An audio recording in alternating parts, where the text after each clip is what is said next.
ভালোবাসি, আগেই ভালোবাসি। না কারণটা হলো যে আমার বন্ধু যে জায়গা যাবে সেই জায়গা আমি আগে চয়েস করেছি, আগে ভালোবেসেছি এই জায়গাটাকে। পৃথিবীর মধ্যে সর্বশ্রেষ্ঠ হলো কাবা ঘর, মধ্যস্থ জায়গা। আল্লাহ তাআলা সৃষ্টি ঘোষণা করেছেন, রাসূল সৃষ্টি ঘোষণা করেছেন। এই কাবা ঘর মক্কা নগর সৃষ্টিত্ব হলো আমার রাসূলের জন্মগ্রহণ করার কারণে, বলেন সুবহানাল্লাহ। সে কারণে রাসূলের জন্মের কারণে, তার শুভগ্রহণ করার কারণে মক্কার সম্মান বেড়ে দিল কি আল্লাহ সুবহানাহু ওয়া তাআলা। তার জন্মের কারণে যে স্থানটা, যার মানটা বরকতরা ভরপুর করে দিল। এমনি ভাবে নবী করিম সাল্লাল্লাহু আলাইহি ওয়াসাল্লাম মদিনায় যখন চলে গেলেন, মদিনার সম্মান আল্লাহ রাব্বুল আলামিন আরো দ্বিগুণ বাড়িয়ে দিলেন, বলেন সুবহানাল্লাহ। এই মদিনায় মুনাওয়ারা রাসূল করিম সাল্লাল্লাহু আলাইহি ওয়াসাল্লাম বুখারী শরীফের মধ্যে রয়েছে, আরো অন্য জায়গায় হাদিস বর্ণনা করা হয়েছে। নবী করিম সাল্লাল্লাহু আলাইহি ওয়াসাল্লাম যখন মক্কা থেকে মদিনায় চলে গেলেন, মদিনায় গিয়ে যখন দেখলেন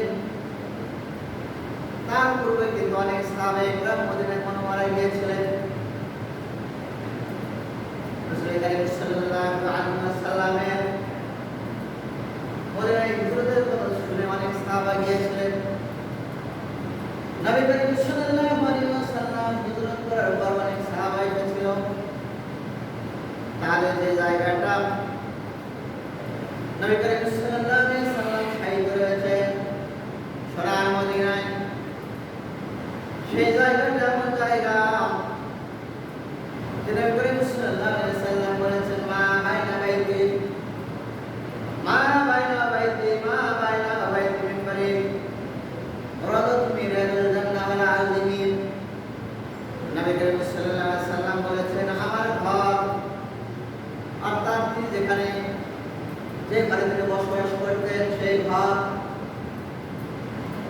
আর মিম্বারি যেখানে তিনি খুতবা দিচ্ছিলেন, অর্থাৎ নবী করিম সাল্লাল্লাহু আলাইহি ওয়াসাল্লাম যে জায়গায় শাহিদ রয়েছেন সেই জায়গাটা, আর মেম্বারটা হচ্ছে জান্নাতুল ফেরদাউস, বলেন সুবহানাল্লাহ।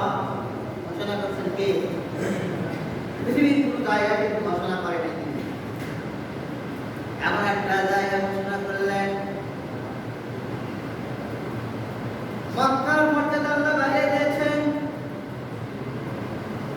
তেমনি ভাবে নবী করিম সাল্লাল্লাহু আলাইহি ওয়াসাল্লাম মদিনায় হিজরত করে মদিনার সম্মান বাড়িয়ে দিয়েছেন কি আল্লাহ বাড়িয়ে দিয়েছেন। এই মদিনা শরীফ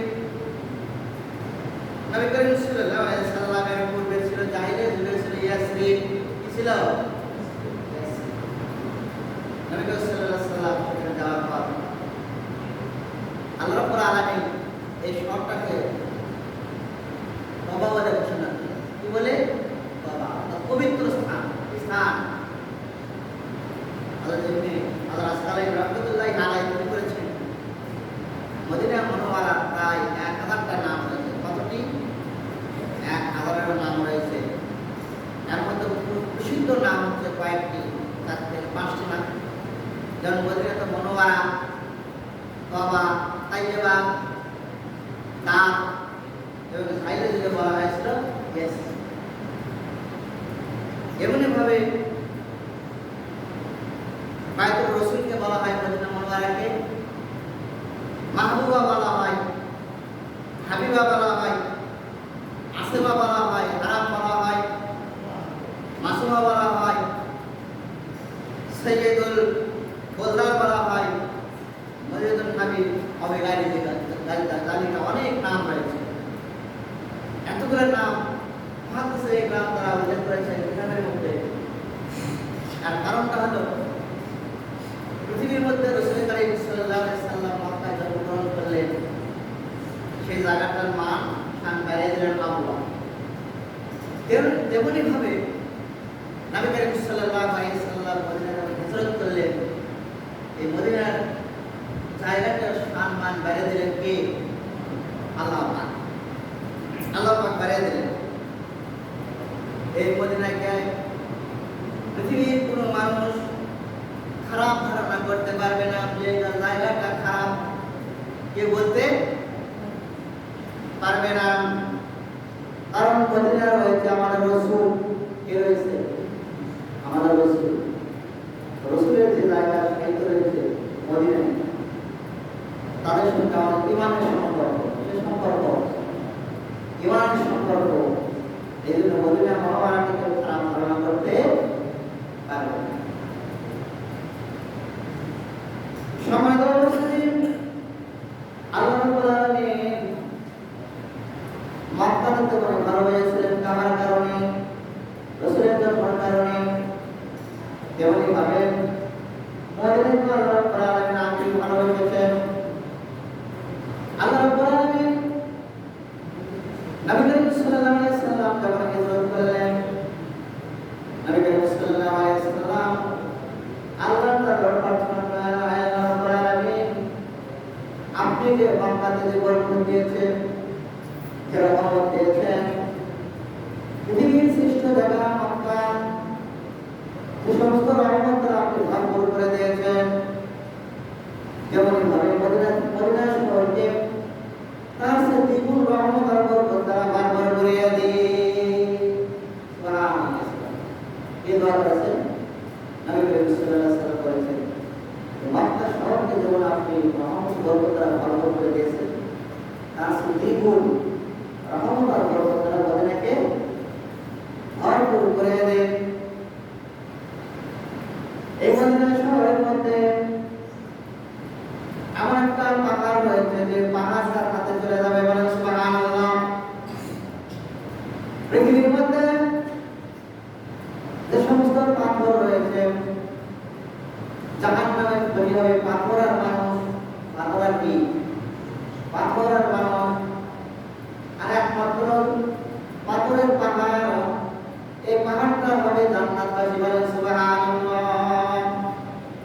একবার নবী সাল্লাল্লাহু আলাইহি সাল্লাম কোন পাহাড় করলেন, ওই পাহাড়টা খুব আনন্দিত হয়ে ঘুরতেছিল, নড়াচড়া করতেছিল, আনন্দিত হয়ে ঘুরতেছিল। নবী করিম সাল্লাল্লাহু আলাইহি সাল্লাম বললেন, হে উম্মাহ, তুমি কি জানো তোমার উপরে কার আছে? দাঁড়িয়ে কি রয়েছে? দুইজন শহীদ রয়েছে, একজন সিদ্দিক রয়েছে, আর একজন নবী রয়েছে, বলেন সুবহানাল্লাহ। নবী করিম সাল্লাল্লাহু আলাইহি সাল্লাম বলেছেন, উহুদকে আমি ভালোবাসি, উহুদ আমাকেও ভালোবাসে। নবী করিম সাল্লাল্লাহু আলাইহি সাল্লামের সাথে দুজন সাহাবা ছিলেন। ওমরকে ডাকে বললেন, উসমানকে ডাকে বললেন। ওমর রাদিয়াল্লাহু বললেন, আজ থেকে তো আমরা নির্ঘাত বুঝতে পারলাম না শহীদ। কারণ উহুদের পাহাড়ের উপর রাসূল কি বলেছে যে দুইজন শহীদ হয়েছে, দুইজন। ওমর বলেন, ওমর রাদিয়াল্লাহু তাআলা আর উসমান রাদিয়াল্লাহু তাআলা পরবর্তী শহীদ হয়েছিল পরবর্তী জীবনে। আর একজন সিদ্দিক করে ঘোষণা করলেন, আল্লাহু আকবার, সিদ্দিক রাদিয়াল্লাহু তাআলা আনহু। এই জন্য এই উহুদ পাহাড় জান্নাতে যায়, বলেন সুবহানাল্লাহ, সুবহানাল্লাহ। এমনি ভাবে কিয়ামতের আগে যে সমস্ত মুনাফিকরা মদিনা মুনাওয়ারায় বসবাস করেছিল, করতেছে, যখন কিয়ামত হয়ে যাবে, এমন একটা ভূমিকম্প শুরু হয়ে যাবে। এই ভূমিকম্পতে সমস্ত মুনাফিকরা মদিনা থেকে তারা পলায়ন করবে, মদিনা থাকতে পারবে না, সবাই চলে যাবে অন্য জায়গায়। আরেক জায়গায় বর্ণনা করা হয়েছে, কোনো মুনাফিকের লাশ যদি মদিনা মুনাওয়ারাতে দাফন করা হয়, আমরা তো মানুষ জানবো না কে মুনাফিক, দেখো জানে কে? আল্লাহ রাব্বুল আলামিন। আল্লাহ তাআলার হুকুমে ওই মুনাফিকের লাশ মদিনা মুনাওয়ারা থেকে ফেরেশতারা সরিয়ে দেয়। সুবহানাল্লাহ, সুবহানাল্লাহ।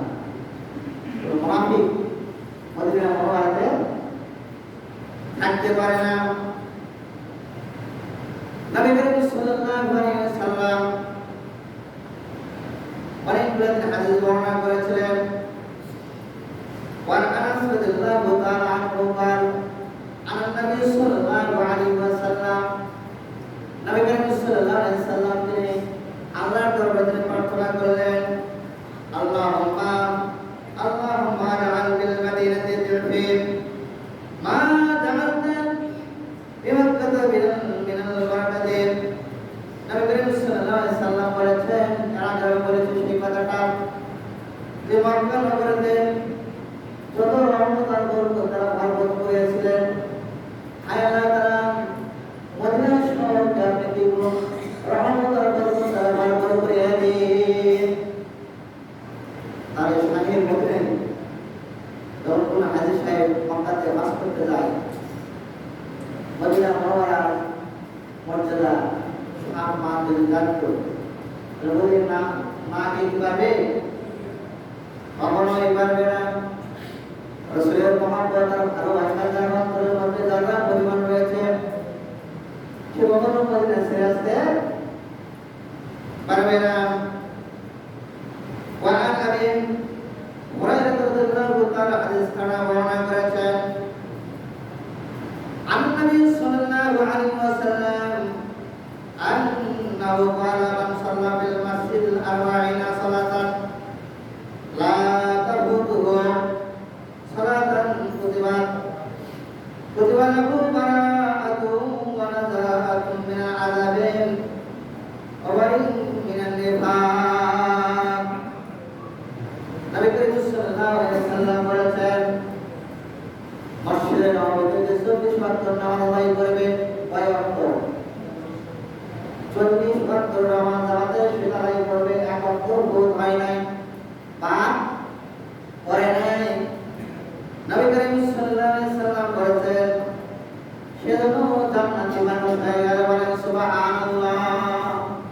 জাহান্নাম থেকে মুক্তি, তার মানে কি? জান্নাতি মানুষ জাহান্নাম থেকে মুক্তি পেল, জান্নাতে এসে চলে গেল, বলেন সুবহানাল্লাহ। আরেকটা হাদিস হযরত আব্দুল্লাহ ইবনে উমর হাদিস খানা বর্ণনা করেছেন, আল্লাহ রাসূলুল্লাহ সাল্লাল্লাহু আলাইহি ওয়াসাল্লাম قال من استطاع أن يموت بالمدينة فليموت بها وإني أشفع لمن يموت بها। নবী করিম সাল্লাল্লাহু আলাইহি ওয়াসাল্লাম বলেছেন, যাদের শক্তি রয়েছে সে যেন মদিনায় মৃত্যুবরণ করে।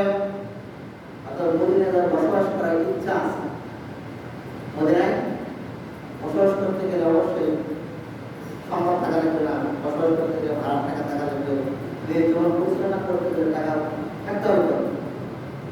নবী করিম সাল্লাল্লাহু আলাইহি ওয়াসাল্লাম বলেছেন, যার শক্তি সামর্থ্য রয়েছে মদিনাতে মুনাওয়ারায় বসবাস করার জন্য, সে চেষ্টা করবে মদিনায় বসবাস করার জন্য।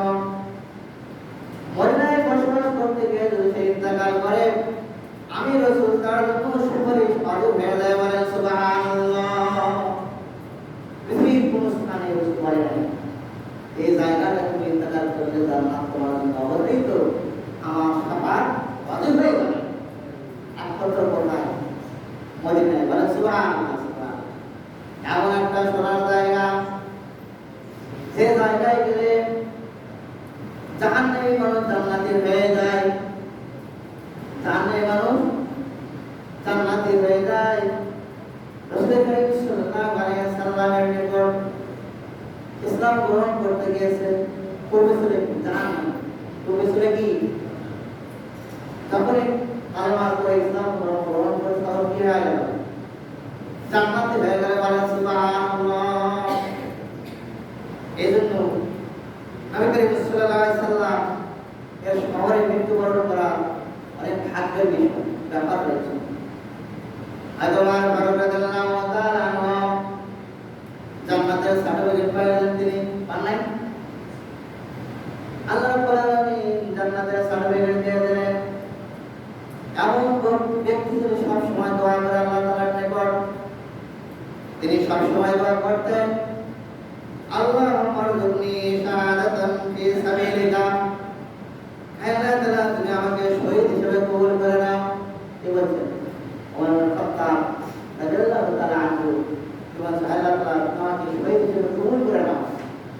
এবং তিনি বলেছেন আদালুল মাউতি ফি বিলাদিকা রাসূলিকা, অর্থাৎ আমাকে যেন রাসূলের সহিত মৃত্যু দাও। তিনি দোয়া করতেন, আল্লাহ তাআলা আমাকে শাহাদাতের মৃত্যু নসিব করো, শাহাদাতের মৃত্যু নসিব করা। আর একটা, আমি যেন রাসূলের সহিত ইন্তেকাল করতে পারি।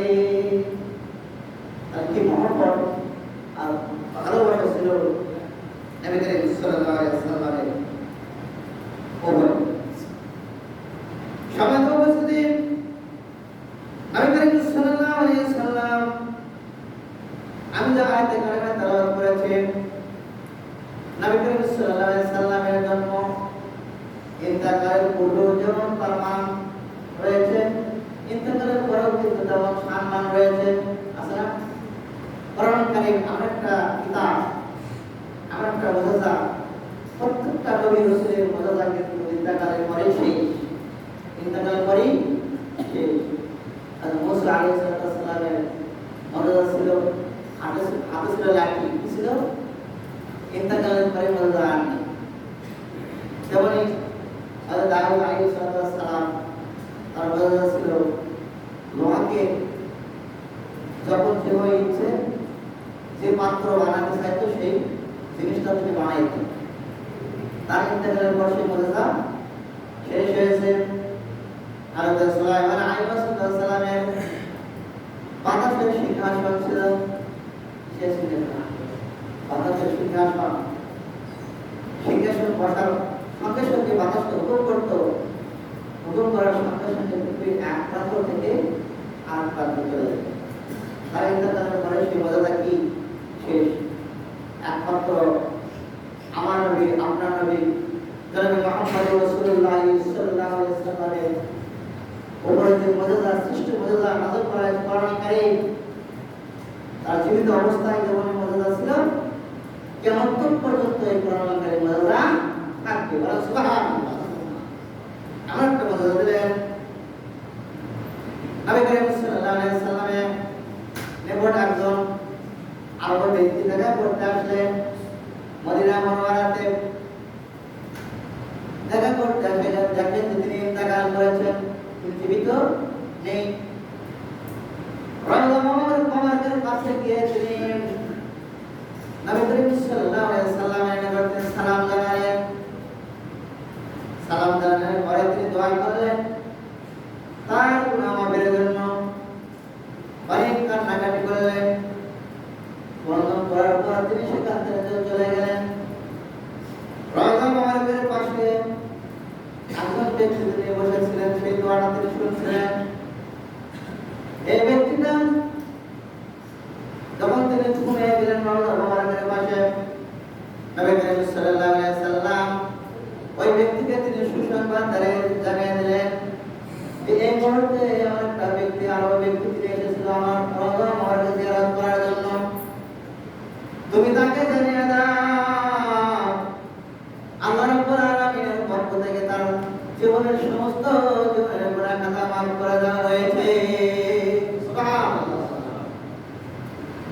এজন্য রাব্বুল আলামিন সূরাত নিসা 64 নম্বর আয়াতে বলছেন ওয়ালাউ আন্নাহুম ইযলামু আনফুসাহুম জাআউকা ফাস্তাগফিরুল্লাহ ওয়াস্তাগফারা লাহুমুর রাসূল লাওয়াজাদুল্লাহ তাওয়াবার রহিমা। লাও, যদি কোনো ব্যক্তি আনহারুম ইযলামু আনফুসাহুম, যখন জুলুম করে, অত্যাচার করে, পাপ করে, জীবনটাকে পাপ ভরপুর করেছিল ওই ব্যক্তিটা, জাআউকা, রাসূল আপনি জানিয়ে দেন যখন কোনো ব্যক্তি গুনাহ করে, পাপ করে যখন আপনার দরবারে যখন চলে আসে, জাআউকা আপনার দরবারে, আপনার কাছে আসার পরে ফাস্তাগফিরুল্লাহ ওয়াস্তাগফিরা লাহুমুর রাসূল, আপনি যদি ওই ব্যক্তির পক্ষ হয়ে আমার দরবারে দোয়া করতে থাকেন, আমি আল্লাহ রাব্বুল